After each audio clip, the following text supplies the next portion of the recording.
Recuerden que cuando se estudia desde el punto de vista anímico al ser humano, se considera las fuerzas que en ese plano funcionan. Y las fuerzas del plano anímico son dos. Una es la simpatía y la otra es la antipatía. La fuerza de la simpatía hace que nos atraiga a algo y nos queremos acercar. La fuerza de la antipatía es la fuerza de repulsión y nos queremos separar, retirar de ello. Desde el punto de vista espiritual, estudiar al ser humano significa que consideramos tres condiciones de su estado de conciencia, que es el de estar despierto, el soñar y el dormir. Es así como se estudia espiritualmente el ser humano, porque el espíritu es el yo, y el yo o está despierto, o está dormido, inconsciente, o está soñando. Así que esto es lo que nos damos cuenta que existe en el desarrollo del ser humano desde la primera infancia, en donde vemos que en la primera etapa los niños tienen una característica que es que imitan y así aprenden. Y esto sucede hasta la segunda dentición. En la segunda etapa, el segundo septenio, hasta los 14, que es la pubertad, el niño busca una autoridad. Necesita una autoridad que le diga qué es lo que debe saber, sentir y qué es lo que debe querer. Ya es distinto a la primera etapa. Y en el tercero de los septenios, en la etapa de la pubertad a los 20, 21 años, comienza aquí el joven a relacionarse con el mundo haciendo sus propios juicios, haciendo él mismo sus juicios sobre lo que le rodea. Es la etapa donde comienza a preguntarse qué son las cosas, que sí, que no, quiere saber la verdad. Considerando todo esto, nos damos cuenta, pues, de que en la primaria es cuando tenemos ante nosotros a un ser, un niño, que necesita que nosotros comencemos a usar la lógica. Antes de la primaria, en el jardín de infancia, en el preescolar, nosotros estamos todavía en un proceso donde la imaginación es lo que predomina. Y en la imaginación no necesitamos la lógica.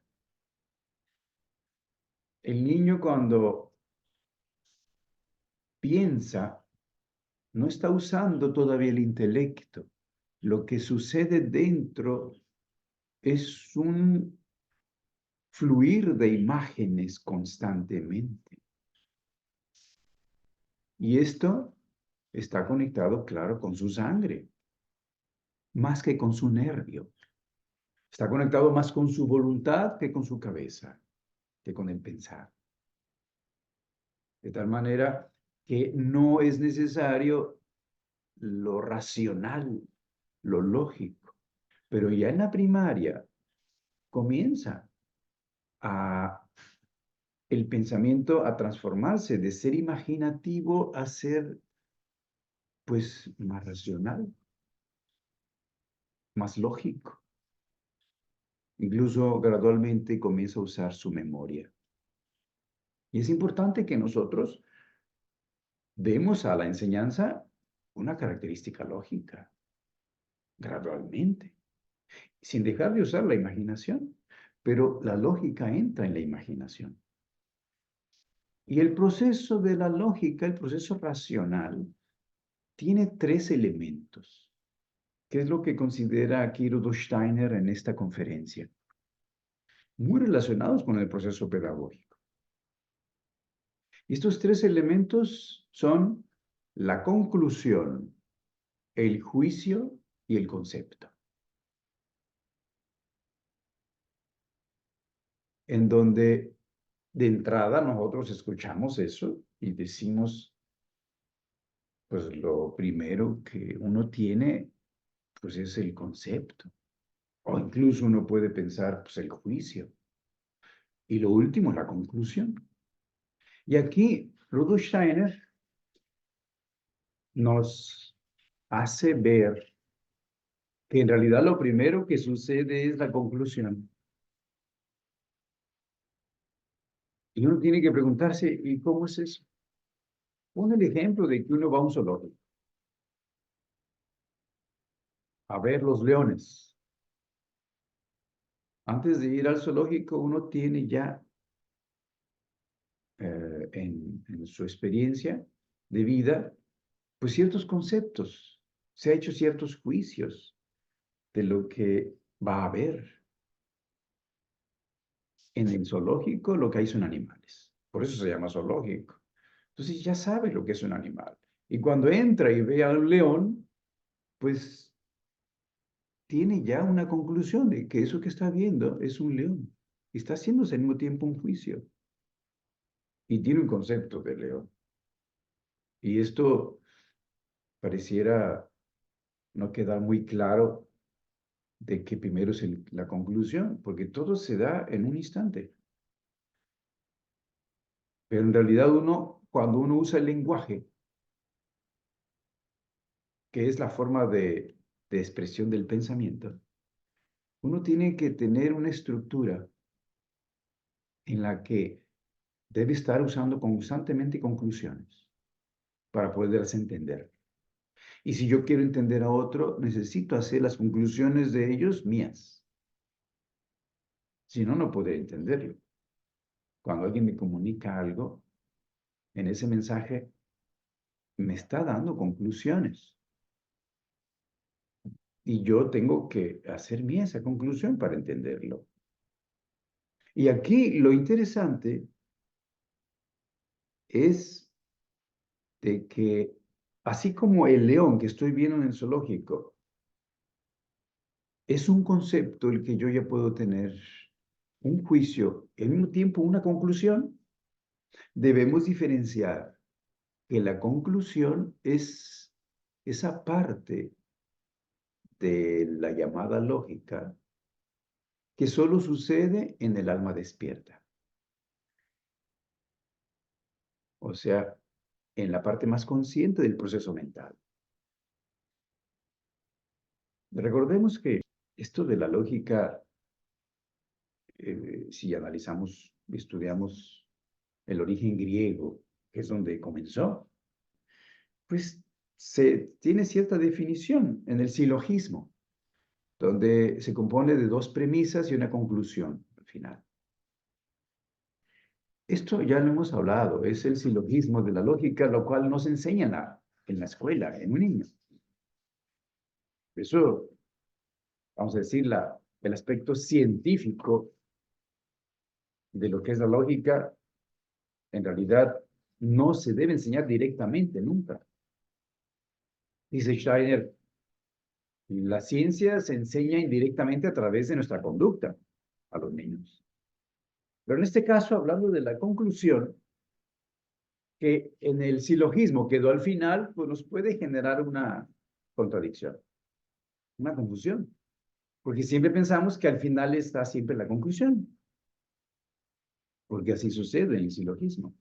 Pero en realidad estamos constantemente haciendo conclusiones porque estamos usando la parte más despierta de nosotros al estar pensando y al estar comunicándonos. Y la conclusión solo puede ser sana si sucede en el área de la cabeza, que es donde está el alma despierta en vigilia, consciente. Y por eso nosotros no debemos nunca dar conclusiones acabadas a los niños, porque sabemos que los niños no están totalmente despiertos en su alma. Está en proceso de despertar en la cabeza.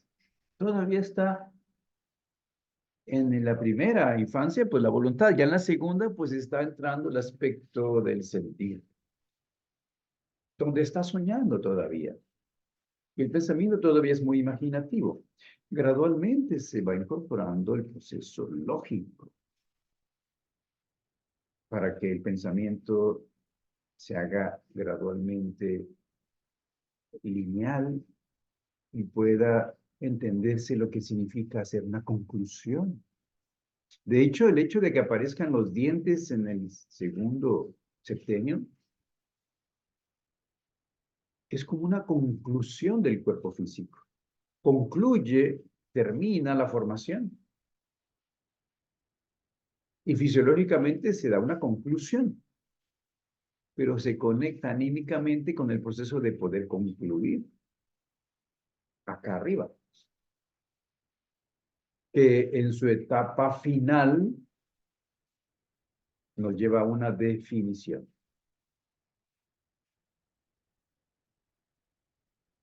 Pero aquí lo primero que debemos entender es de que si nosotros damos a los niños una conclusión ya elaborada y acabada, esto va a arruinar el alma del niño,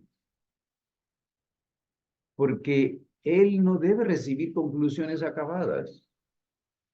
Lo que debemos de hacer siempre es caracterizar lo que estamos enseñando.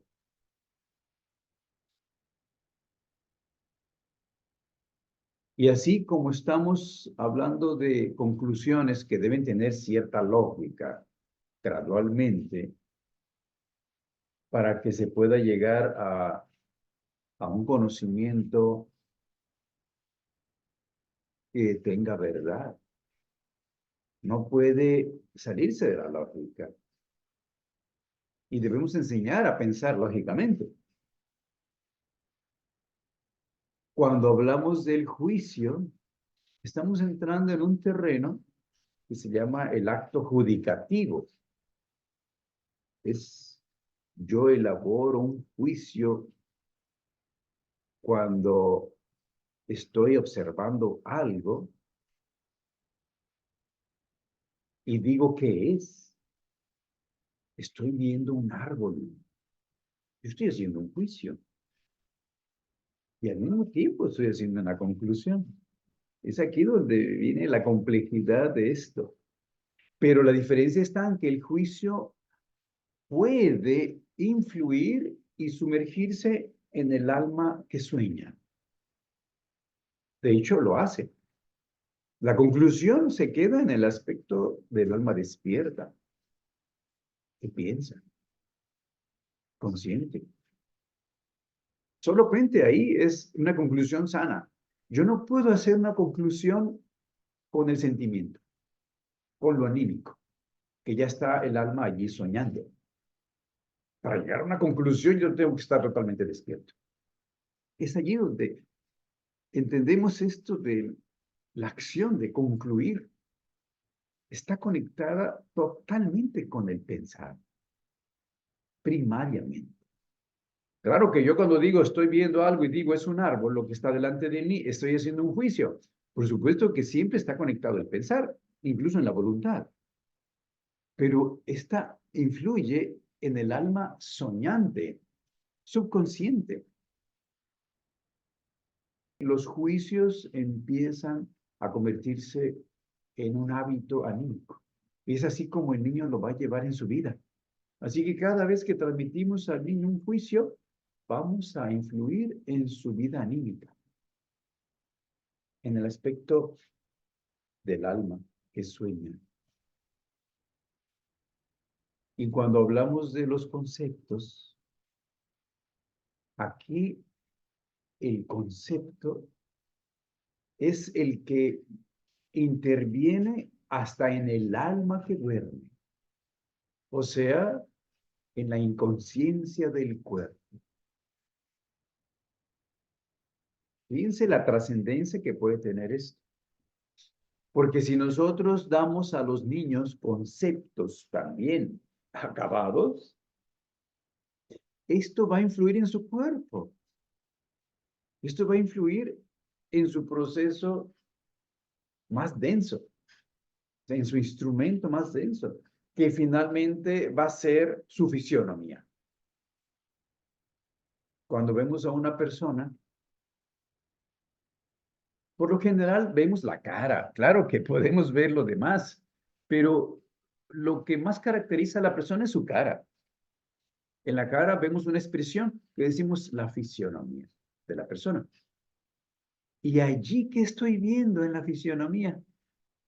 Bueno, ahí estamos viendo todos los conceptos que nuestros papás, nuestros maestros inculcaron en nuestra alma desde niño.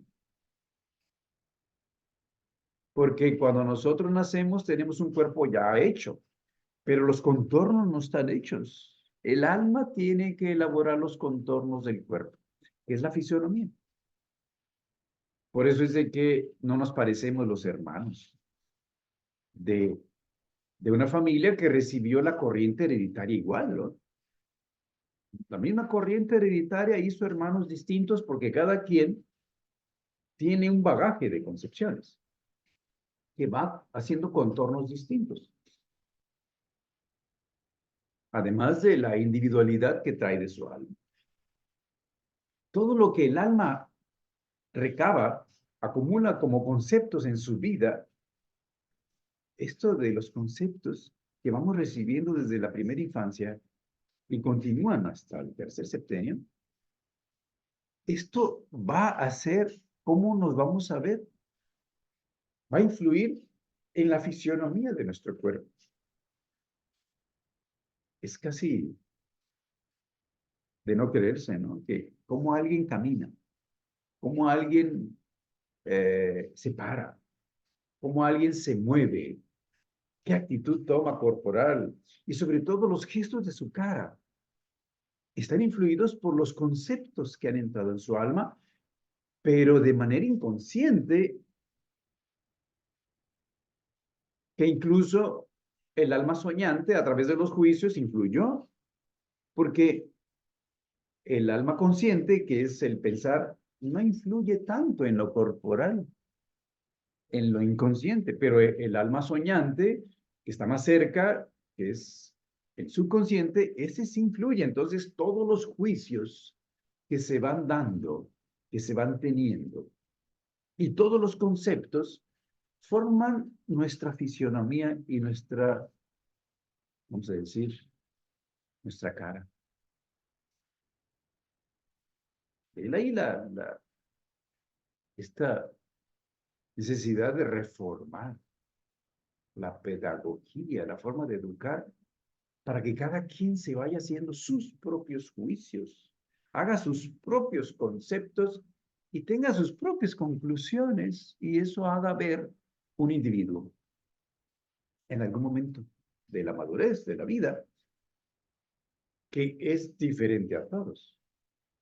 Y claro, eso es más evidente ahorita.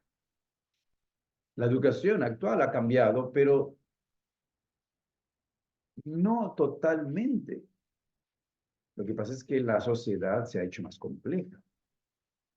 Tenemos a nuestro servicio las máquinas, la tecnología, y tenemos otras formas que se han añadido, que eso ha cambiado la forma de educar, pero en realidad no se ha logrado todavía en la pedagogía convencional que tengamos el máximo cuidado de no dar conclusiones acabadas, emitir nuestros propios juicios a los niños y que también reciban los conceptos ya acabados, como cuando enseñamos un libro de historia natural, lo que es un animal, en donde leemos qué es un león, qué es un pulpo, qué es un ratón. Puras definiciones, definiciones acabadas, porque una definición por sí misma ya es algo terminado, ya que le vas a incluir, ya se acabó, es finito, definito, está ya acabado, es un concepto que todavía lo hacen en la enseñanza convencional. Esto es terrible, porque los conceptos que transmitimos de esa manera hace que introduzcamos cadáveres en los niños. Los conceptos así son conceptos muertos, que no van con la vida. O sea, el niño recibe un concepto de la niñez y luego lo repite cuando tenga 40, 50 años. Esto es un concepto muerto, no está vivo. Y un concepto debe de estar vivo para que tenga un efecto en el desarrollo del niño. ¿Qué es un concepto vivo? Un concepto que puede cambiar y transformarse porque está vivo. Y el ser humano es un ser vivo que se transforma. Entonces yo no puedo tener un concepto que me enseñaron a los 8 años, igual a los 14 y luego sigue a los 30 y todavía lo repito cuando tenga 60. Yo he encontrado personas que me repiten conceptos que les enseñaron desde la primera infancia o desde la secundaria o en la universidad y lo siguen repitiendo porque no se involucran, lo tomaron como tal, lo tragaron y lo repiten de memoria. Eso no es enseñar. La enseñanza debe ser viva, o sea que debe transmitir algo que está vivo y que por estar vivo se va transformando constantemente. Y eso ayuda a que el niño se vaya transformando sanamente en su cuerpo, porque influye hasta su cuerpo, hasta su metabolismo, su circulación, su respiración, su digestión, es influido por los conceptos cadavéricos que se siguen dando en la escuela convencional. Por eso, cuando se dice, vamos a aprender qué es este animal, pues yo lo que debo de hacer es hablar de sus características. O sea, la caracterización hace que yo no le dé una definición para que ya tenga un concepto ya, sino que él se dé cuenta qué características tiene eso que estamos enseñando y lo pueda comparar con otros animales sin definir todavía nada. Y lo más importante, que pueda relacionarse con el ser humano. Porque el legado más importante que podemos dar, que puede dar la escuela al alumno, al escolar, es la imagen más polifacética del ser humano. La imagen más polifacética posible del ser humano es el legado más importante que puede dar la escuela al alumno. Así que si estudiamos animales, si estudiamos plantas, si estudiamos cualquier otra cosa, tenemos que ver qué relación tiene con el ser humano. ¿Cómo es que el ser humano lo ha usado y ha hecho algo con ellos, con eso que se está estudiando? Esto es muy importante porque no tenemos a veces muy claro que nosotros al mismo tiempo estamos dando conclusiones, juicios y conceptos cuando estamos enseñando a los niños. Debemos entender que la conclusión es una función que se le puede exigir más a alguien que ya está en el tercer septenio. Una conclusión. ¿Por qué? Porque ya está más despierto. Y en el segundo septenio, pues está un poquito más este aspecto del alma que sueña, porque está aprendiendo a enjuiciar, a hacer juicios. Y antes de que se haga un juicio, pues hay que enseñar a observar los detalles y las características de los objetos y de los seres que enseñamos o que se están observando. Es importante esto. Y finalmente, los conceptos, cada quien se va a hacer los propios y debe tener la característica de estar vivos, porque pueden cambiar. No es la esencia del ser humano, cuando el niño va comprendiendo a través de una fábula que enseñamos, pues se da al final una moraleja, y la moraleja tiene que ver con la vida del ser humano. Todo lo que enseñamos a través de los cuentos, al final se relaciona con los seres humanos. No podemos desconectarnos. Y esto Pues en relación al hecho de que la enseñanza comienza pues a partir de la primaria y debe de tener características lógicas. Y entendemos que la lógica es un proceso que lleva al pensamiento a la definición, pero nosotros no comenzamos enseñando con definiciones, sino caracterizamos la enseñanza. Y sobre todo ahora conectándola desde otro punto de vista con otros tres aspectos importantes que son evidentes cuando estudiamos la naturaleza del ser humano. Y es el hecho de que cuando un niño viene al mundo y vuelve a tener un cuerpo, porque ya ha tenido muchos, pero vuelve a tener un cuerpo, trae una característica inconsciente.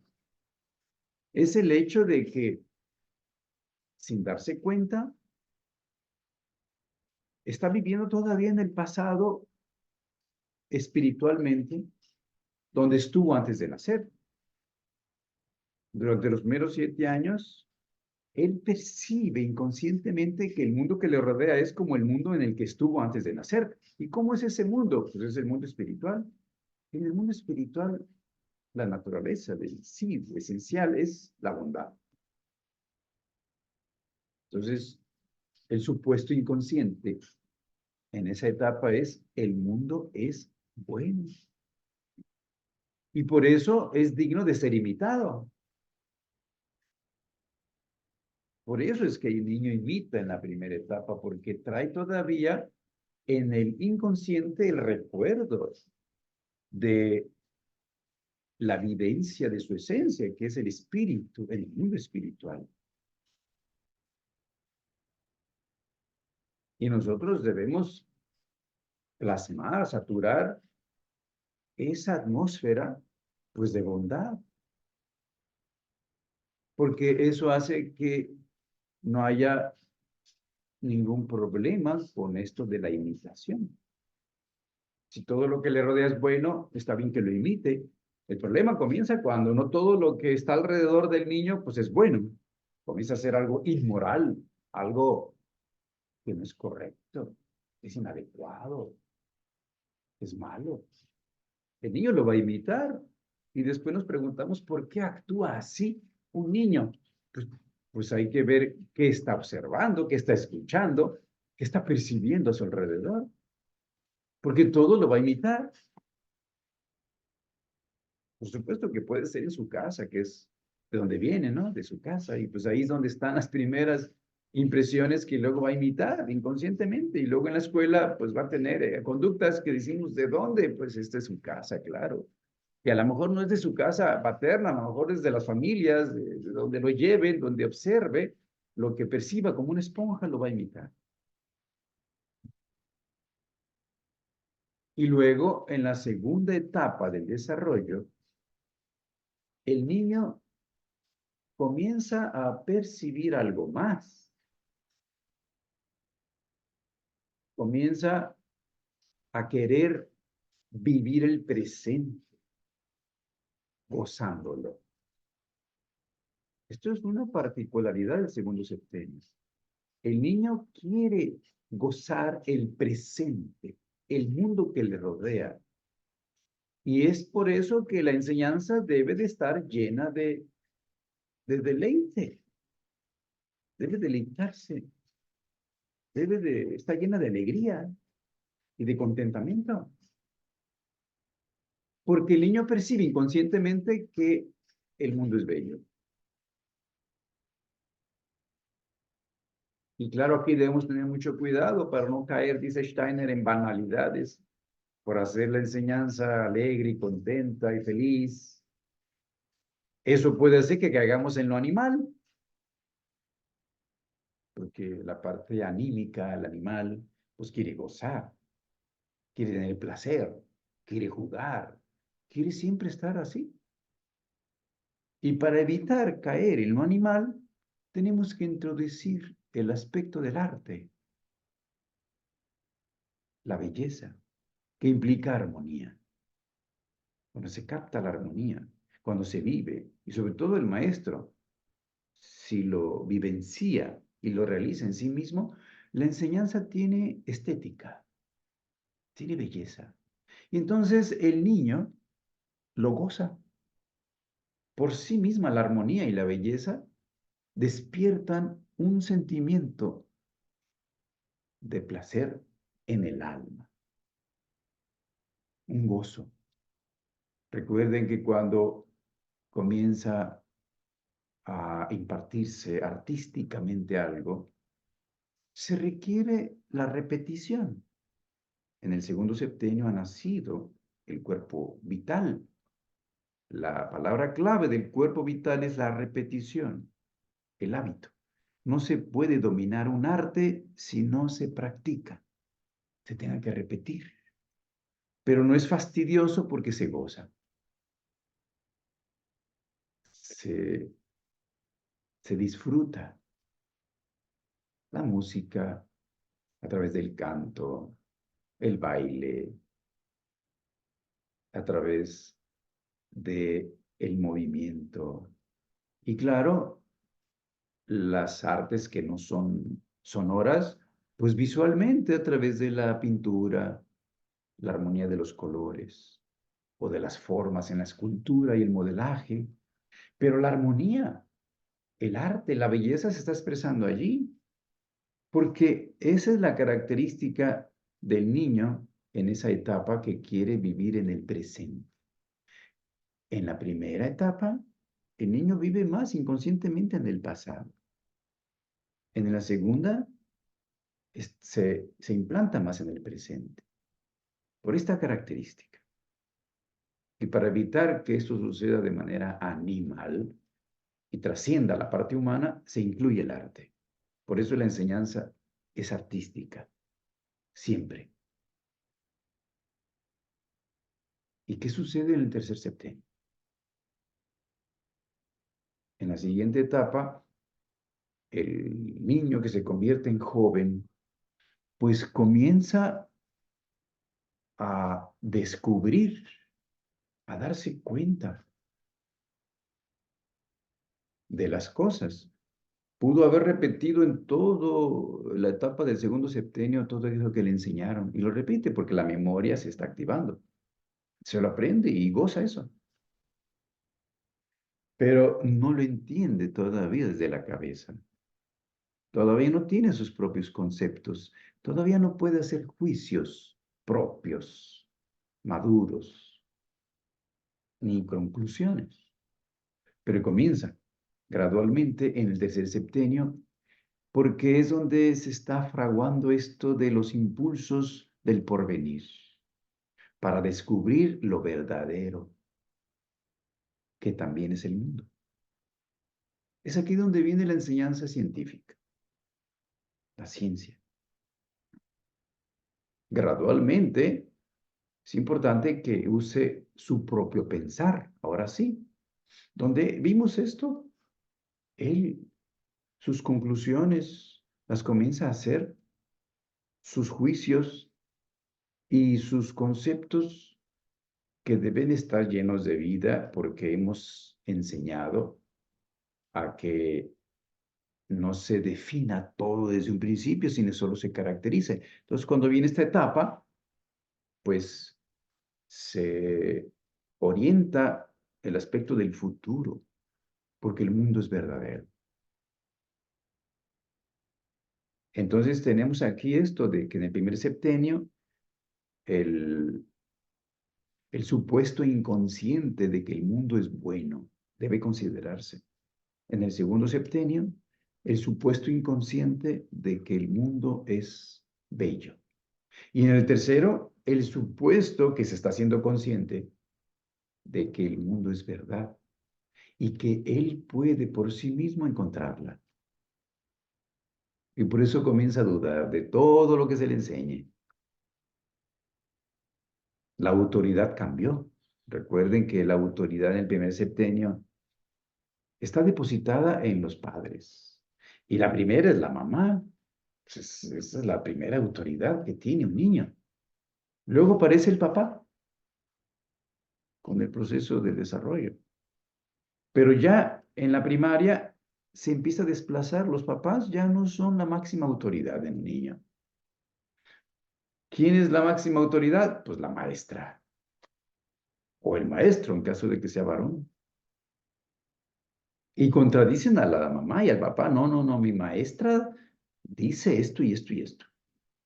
Porque eso necesitan. Además, el maestro y la maestra lo son por toda la primaria. Pero aún así, en la primaria convencional, la autoridad del maestro, que va cambiando cada año, tiene mucha fuerza, mucha influencia en los niños. Así que esto de el segundo septenio, en donde comienzan a instalarse en el presente, debe de ser saturado de arte porque quiere gozarse todo en el presente. Y para no caer en lo animal, se incluye la belleza, la estética. Y por supuesto, gradualmente la ética también, porque se da cuenta que algo hace bien a todos o algo puede perjudicar a todos. Siente un poco la conducta, la apreciación de lo bello y lo bueno al mismo tiempo, la ética, la estética. Si en la primera etapa se veía que todo era bueno y se podía imitar, en cierta manera nos conecta con la religión, no en el sentido convencional, sino en su esencia, porque se siente todavía religado a todo, como en el mundo espiritual en el que estuvo antes de nacer.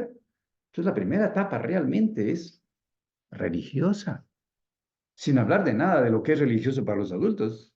Estamos viviendo religiosamente la unidad y la bondad del universo. Y uno se siente así, ese es el niño, se siente uno con todo, no se siente separado de nada. Gradualmente, a partir de los 3 años, conceptualizando gradualmente la palabra yo, pues empieza a separar. Solo así se lo mismo se le puede decir. Pero esto es todavía una etapa muy inconsciente. Dice en el tercer septenio, cuando ya viene esto de pensar más en lo que vendrá después. ¿Qué hará con su vida? Un niño de la segunda infancia en primaria todavía no piensa en eso. Aunque pueden ellos decir que quiere ser cuando sea grande, pues es parte de un juego. Pero realmente no sabe lo que quiere todavía, lo que significa que va a ser en el futuro hasta que tenga el tercer septenio, la posibilidad de tener estos impulsos, porque empieza a pensar por sí mismo, empieza a aparecer su individualidad, sus propios deseos, sus propios sentimientos y pensamientos. Y aquí hay algo muy interesante que dice Rudolf Steiner. Tenemos que despertar en la enseñanza la, el respeto, una conducta respetuosa, la veneración y sobre todo una actitud devocional, para que cuando sea adulto, mayor, cuando sea anciano, pueda bendecir. Y un anciano no podrá bendecir si de niño no aprendió a rezar. Y aquí puede ser conflictivo para la mente adulta decir, ¿cómo? ¿Vamos a meter cuestiones religiosas? No. El rezar es conectarse con la esencia espiritual del ser humano. Considerando eso, y no quiere decir que yo aquí meta cuestiones convencionales religiosas, pero un niño que no aprendió en su infancia a rezar, no tendrá la capacidad de bendecir a otros cuando sea anciano. Esto es muy interesante, porque tuvo dentro vivo el proceso de la devoción. Esto de la devoción lo siente un niño de manera natural y debe continuar en una actitud respetuosa, incluso de reverencia y veneración. Recuérdense que venerar viene de Venus y Venus es la fuerza del universo que tiene que ver con la belleza. y el respeto por todo lo que nos rodea y por toda la vida que se desenvuelve, considerando que en su esencia todo eso que está alrededor y que está constantemente cambiando, pues existe porque existe lo espiritual. Esto es importante, que se mantenga. Y si se mantiene la devoción desde la primera infancia, cuando se es adulto, no se necesita una religión. Eso puede parecer chocante, porque se vive. En realidad, la unidad se está religado siempre. La necesidad de una religión convencional es porque se desligó el ser humano. Entonces está religarse, y de ahí viene la religión. Pero un niño que crece así, con conceptos vivos que se van transformando, con juicios que en su alma va llevando porque aprendió a hacer sus propios juicios y sus propias conclusiones, sin haberlas recibido acabadas como cadáveres ni conceptos, sino que está en esa actitud que no perdió, que es el contacto con lo espiritual a través de la devoción, por la forma en que enseñamos. Esto hace que cuando llegue a la edad adulta, sobre todo entre los 21 y 42, es donde puede desarrollarse esta soberbia, esta arrogancia del yo, donde ya acumuló mucha información y cree que sabe, incluso que ya sabe todo. De ahí nace la arrogancia y la soberbia, cuando alguien piensa que lo que sabe ya es suficiente. Y esto me recuerda a, no sé si fue Tolstoy, un gran pensador, que dijo, daría todo lo que sé por conocer la mitad de lo que no sé.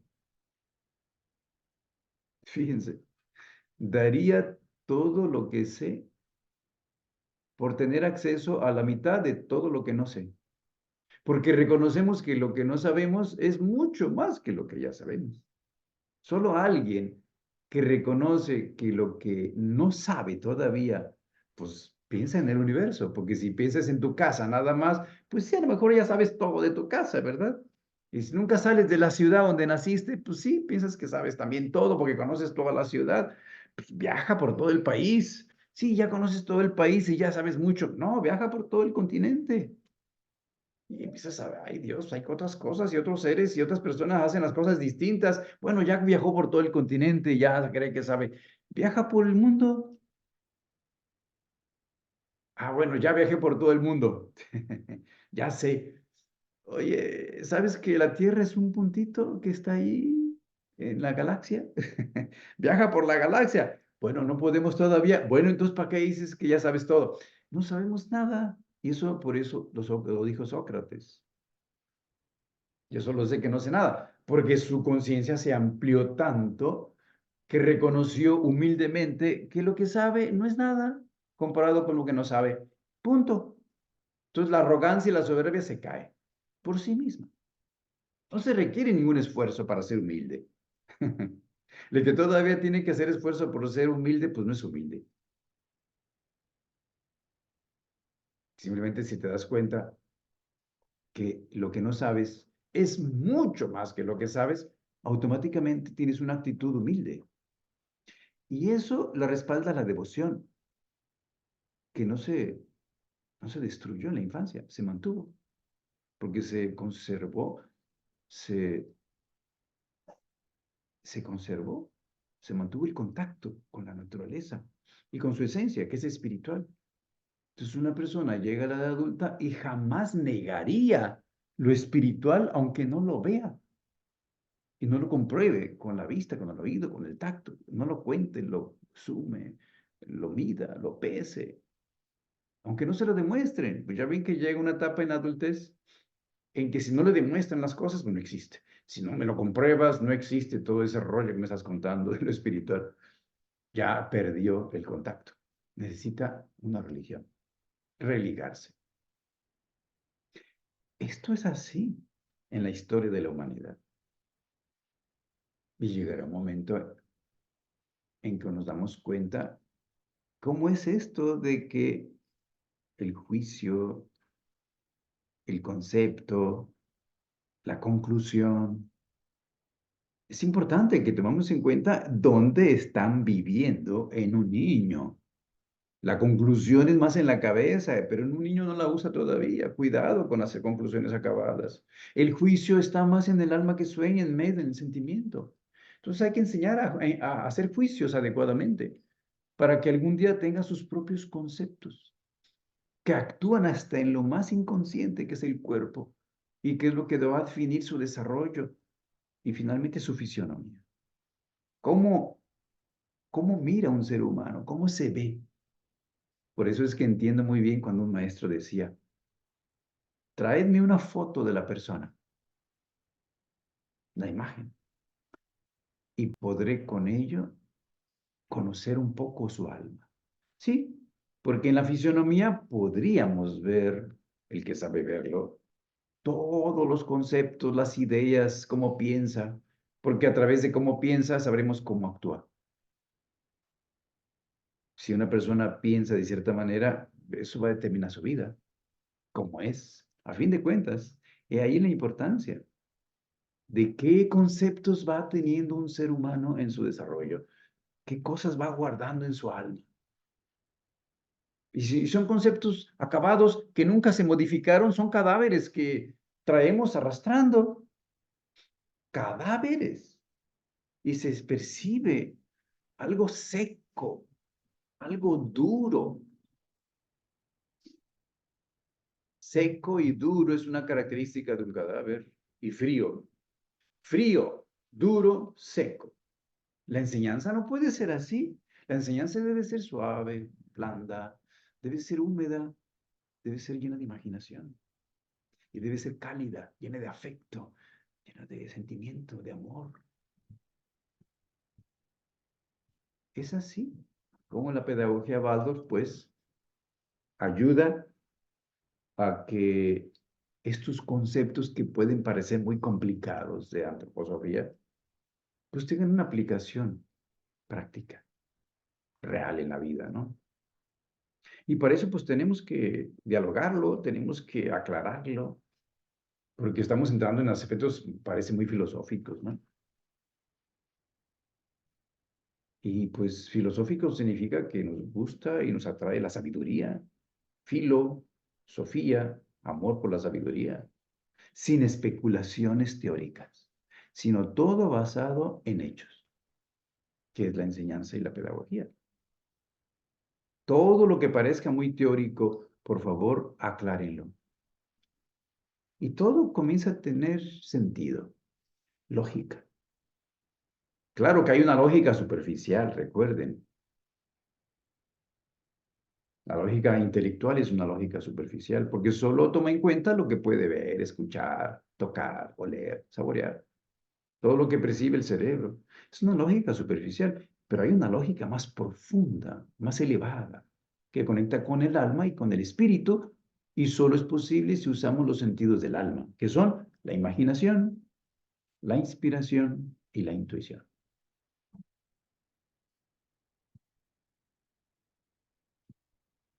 Muy bien.